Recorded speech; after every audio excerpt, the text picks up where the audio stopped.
Hi everyone, my name is Chad Hunter and I'm the author of Zack and the Zombie, No Bullies Please. In addition to being the author of the book, I am an East Chicago graduate. I went through Franklin Elementary, Washington Elementary, Block Junior High School, and EC Central, so go Cardinals. Welcome to the town of Romeroville, Indiana. It's a quiet place with quiet people. However, not far away from the quiet streets where dogs bark and children play, on the outskirts of town there's a crooked castle with a crooked window and a cemetery for a yard.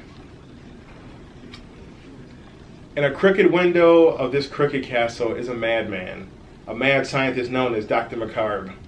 He stands in his window, yells and screams. "Yes, yes," he shouts. "Finally I have my zombie army ready. Finally I will have my revenge on Romeroville Middle School." He turned and spoke to the crowd of his creations, monsters he had spent years creating. They stood gray in the shadows as their final training began. They stared and studied a symbol of their target. Dr. Macabre grinned at his creations and his plans. "You all now know the symbol of my target. Finally The mad scientist was suddenly surprised. Someone was missing. "No, it cannot be," he shouts. His main zombie, the best and smartest of the zombies, was not where he was supposed to be. Don't you guys hate it when your zombie is missing? The mad scientist, Dr. Macabre, angry and looking all over the castle, is unaware that the zombie he is looking for has escaped. The best of his creations waits outside the castle for the right moment to run. "Where are you?" shouts Dr. Macabre. "Where are you?" And as quickly as the zombie was there, he was gone.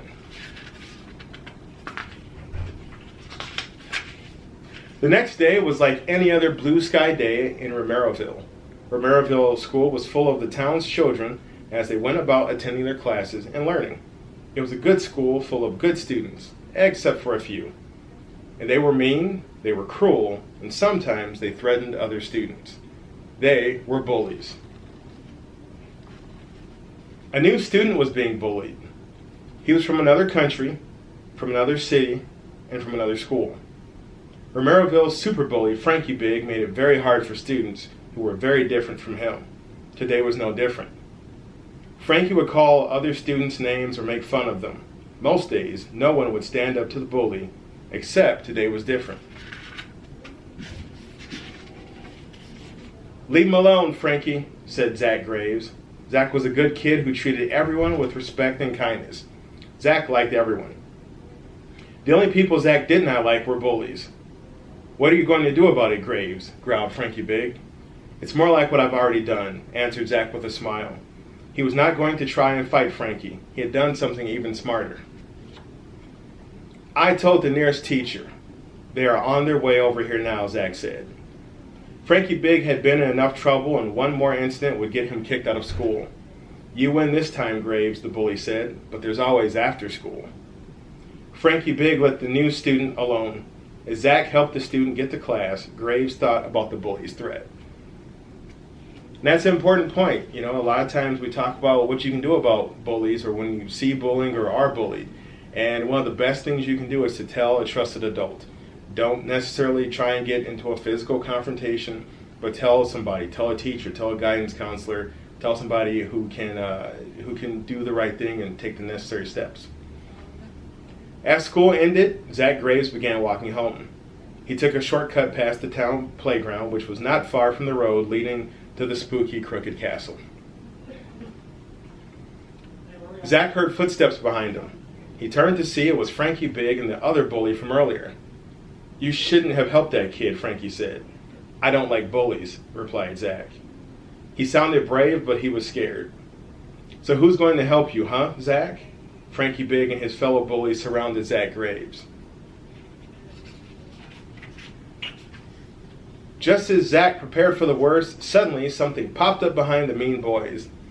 It growled, it was green, and by the look and the smell, it was a zombie. And here's the worst zombie impression you guys will hear. "Ah!" growled the zombie. "Ah!" yelled the bullies as they turned and ran. "Yeah!" screamed screamed Zach, himself now terrified of the green monster in front of him. "Stay back!" But there was something about the creature. It had just saved him from the bullies, and there was something in its eyes. It was scared itself, and he knew it did not want to hurt him. The zombie had saved him from the bullies. Zach paused. Thank you? You saved me from Frankie Big. My name is Zach. What's your name?" The green monster groaned. "Okay," Graves replied. "I'll call you Z for short." The zombie nodded his head. Somehow he and the boy understood each other. The two became quick friends. They played, and the zombie's head fell off. Zach helped him get it back on. They jumped, and the zombie's head fell off again. Zach helped him once more. While they played, the zombie noticed something that made him very upset. "What is it?" Zach asked. "What's wrong, Z?" The green monster pointed at the back of Zach's backpack. The Merrillville school logo was making the bug-eyed hero upset. It was the same logo the scientists trained the zombies to attack. "What's wrong with my school?" Zach asked. The answer was going on at the very moment. Zach Graves looked towards his school, and he could see what Z was pointing towards.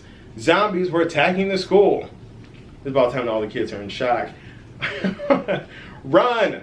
shouted Dr. McCarb as his army of green-skinned zombies chased the students and staff of Merrillville School.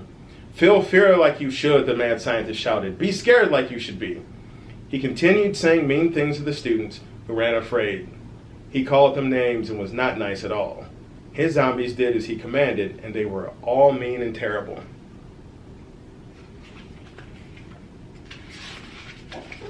Suddenly, the zombies stopped chasing and scaring people.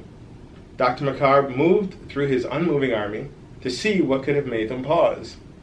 "What? Impossible!" shouted the mad scientist. He saw Zach Graves and the zombie standing up to the army.